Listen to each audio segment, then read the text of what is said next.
Ja, og så har vi så også Marco Bonfante, vin nede fra Piemonte, Barbera og Moscato og flere andre druer også. Men han plejer jo at være med til vinfestival, og det er de også i år.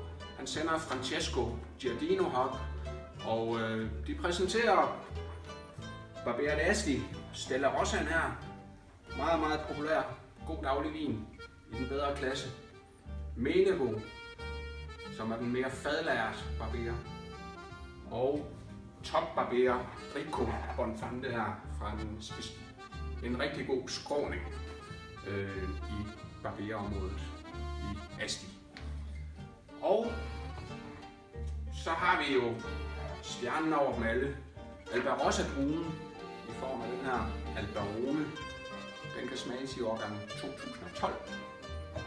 Den ændrer etiket hver år, så det er faktisk den her etiket, I kan smage.